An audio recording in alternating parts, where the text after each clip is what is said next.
Perched high atop the opulent Sycamore Ridge neighborhood, a community so exclusive it wasn't marked on most GPS systems, a gala unfolded under starlight and privilege. The air was crisp, laced with the scent of late spring jasmine and chilled Dom Perignon, as Oregon's most elite mingled beneath a canopy of crystal chandeliers and string-lit trellises. The crowd flowed with curated grace, their conversations a delicate ballet of art auctions, Ivy League admissions, and venture capital jargon. Legacy hung in the air heavier than the cologne. It was the Prescott estate, a glass and stone marvel that seemed carved directly from ambition and inherited wealth, that hosted this particular evening's affair. At the center of it all, as always, was Celeste Prescott, 29 years old, flawless in a custom gown the color of champagne. Her honey-blonde hair swept into a delicate chignon. She navigated the ballroom with the assurance of someone who'd never once had to ask permission to exist. Every compliment she gave felt rehearsed. Every quote she delivered, even the one from Maya Angelou, felt like it had been laundered through a committee before escaping her lips. Celeste had never met Marcus Ellison before. His name, M. Ellison, had shown up months ago in the donor ledger, a $250,000 contribution, anonymous at his request. The name, like many unfamiliar ones, had slipped past her, unpolished and forgettable. But now, standing quietly near the open-air bar beneath twinkling lights, Marcus was anything but forgettable. Tall, poised, with the stillness of someone who had long since mastered the art of commanding a room without raising his voice. His navy suit was precise but understated. No flashy cufflinks. No ostentatious watch. Just presence, quiet, grounded, undeniable. Celeste noticed him not because of anything he did, but because others subtly adjusted around him. That piqued her curiosity. With her trademark smile charming, disarming, a well-worn tool of social engagement, she approached him. "You must be new to Sycamore Ridge events," she offered, tone breezy, eyes gliding over his stance. "Not many faces like yours in these hills." The moment the words left her mouth, she felt the shift. Not a gasp, not a scandalous scene, just a hush like the oxygen had subtly drained from the evening. Marcus didn't react, not visibly. He didn't frown or flinch. He let the silence speak. His eyes, warm yet unflinching, met hers not with anger, but with the exhaustion of someone who had survived far too many moments just like this. Finally, he gave a small nod. Not curt, not forgiving. Just acknowledgement. "Enjoy your evening," he said evenly. His voice was smooth, rich like aged cedar. Then he walked away, leaving Celeste blinking in a moment she couldn't quite define, but couldn't shake either. The evening surged forward, music swelling, glasses clinking, laughter floating through the air. But the rhythm was off for Celeste.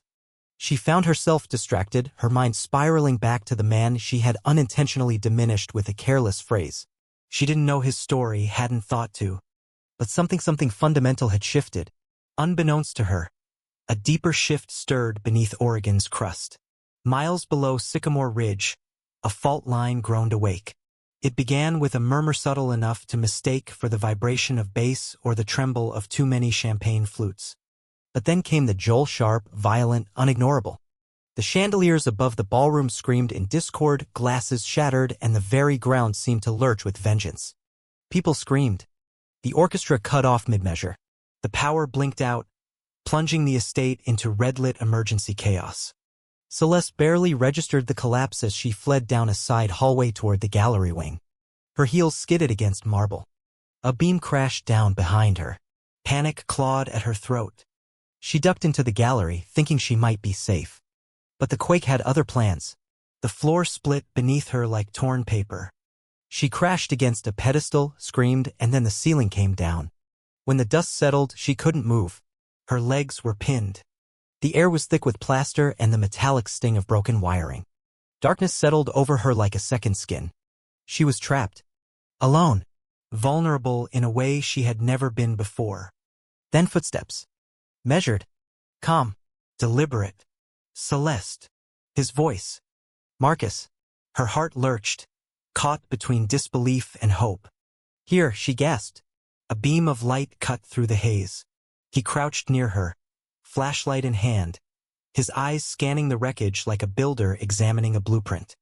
"This panel's too heavy to lift clean," he murmured to himself. "But if I brace the beam and shift the weight..." He met her eyes. "We'll get you out." Celeste swallowed hard. You don't have to. I didn't ask permission. Already he was moving debris. Stay with me. Stay awake. Talk to me. His voice level cut through her fear. He directed her breathing, asked her to recite poetry, to name stars. Anything to keep her focused while he worked. He crafted makeshift tools from the wreckage using a curtain rod for leverage, a stair spindle for support. Every motion calculated. Every decision drawn from experience. Celeste, who had once floated through life on the strength of her last name, now lay helpless beneath the rubble, entirely dependent on the man she had belittled. But Marcus never mentioned her words. Never reminded her. He just worked. By the time the second night arrived, cold, silent, punctuated only by the creaks of settling ruins, Celeste no longer saw Marcus as the man she had dismissed. He wasn't a stranger or even her rescuer. He was something more intimate. A mirror she had never dared to look into before.